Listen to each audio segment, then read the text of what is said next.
Alright, my good people, and now welcome back again to Anointed Lady TV. At least now, me don't call your screen with breaking news, me don't call your domot with another legit intel on the things and things we dey go on for inside we green country, maybe Nigeria. And the cocoa now be say the reluctancy of Southeast political leaders to advocate for the release of the leader of the indigenous people of Biafra, Nnamdi Kanu, it don't become a source of worry for some human rights organizations for inside this our nation.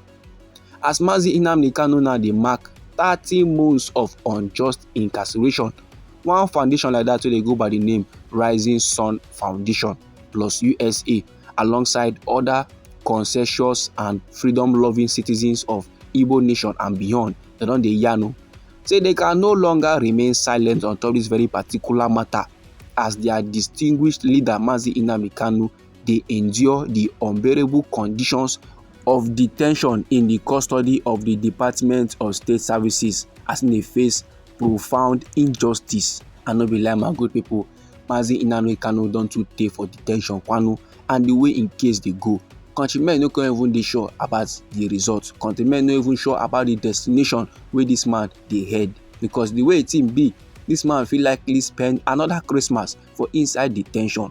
And we all know very well say the year just the start.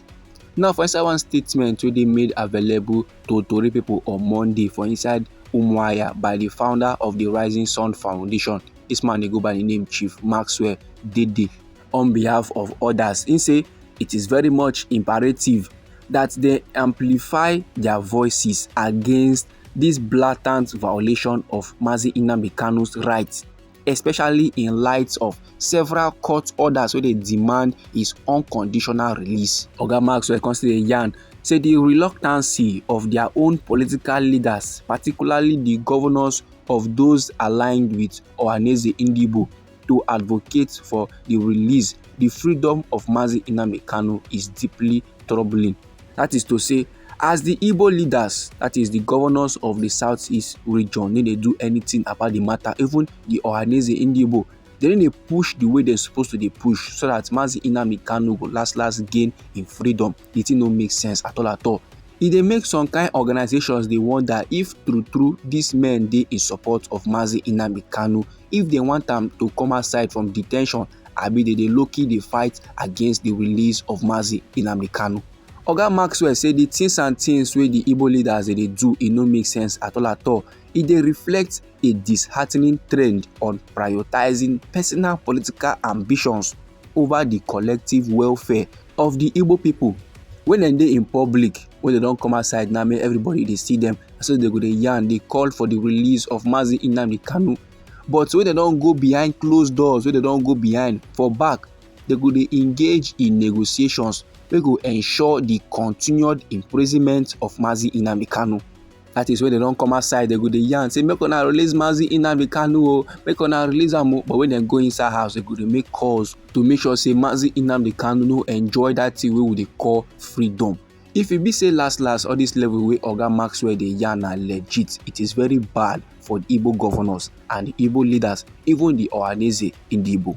But thanks to the two-faced leaders of the Southeast region, the Nigerian government under President Bola Ahmed Tinubu don recently show signs of a potential shift toward dialogue regarding the release of Nnamdi Kanu.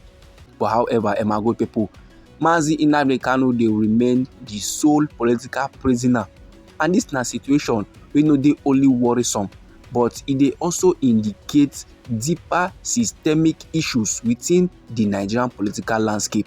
The detention of Nnamdi Kanu no be ordinary something, no be just personal tragedy. Like play now, it don dey represent something bigger. It don dey represent the struggle for the Igbo nation's identity and future. According to Oga Maxwell, Nnamdi Kanu wey be the leader of the indigenous people of Biafra don last become a symbol of resistance against the marginalization and oppression wey them as a people they face for decades. And as they reflect on the last 30 months, they must recognize say time is of the essence and the world is transforming at a rapid pace, driven by technology advancement in internet and artificial intelligence. and they must not allow their people to be left behind. So im bin don yarn am before and he ready to yarn am again.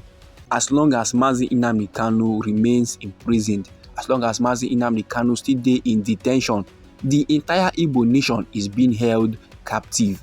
This reality cannot persist indefinitely. This reality cannot continue. So as they call for Mazi Nnamdi Kanu release, as they beg say make the federal government release the man, no be just say make one man get im freedom. No, they also dey cry for the liberation of the entire Igbo people from the systemic oppression and neglect from the Nigerian government, and they must pray for the health and safety of Mazi Nnamdi Kanu, sake of say the consequences of Mazi Nnamdi Kanu's continued detention e fit serious for their collective future. Oga Maxwell constantly dey yarn say normally the Igbo people are peaceful and progressive, but yet the hostile environment created by the Nigerian state, the things and things wey the Nigerian government dey do, e come make them now to dey struggle for survival.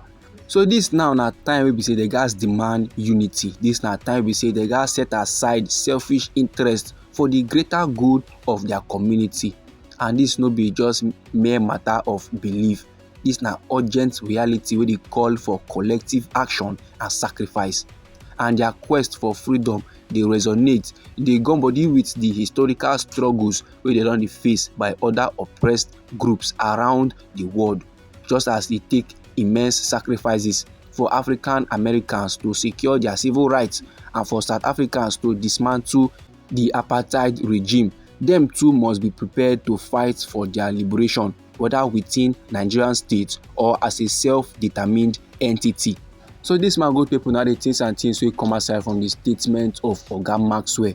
And like this now, in dey urge the masses, in dey urge politicians, in dey urge governors, plus lawmakers, plus traditional rulers and leaders of thought, especially within Ohanaeze Ndigbo, say they gats unite to all hands must be on deck at this crucial moment. Oga Maxwell say it's a must for them to confront the challenges wey they face with solidarity and resilience, and together they can overcome any adversary and they go achieve the heights of recognition and autonomy wey they rightfully deserve.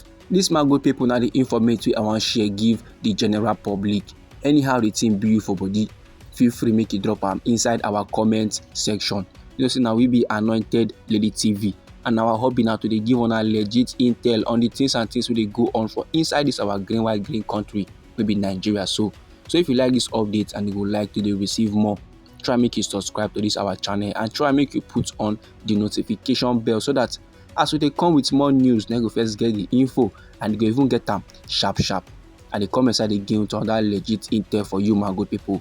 Try make you no go anywhere.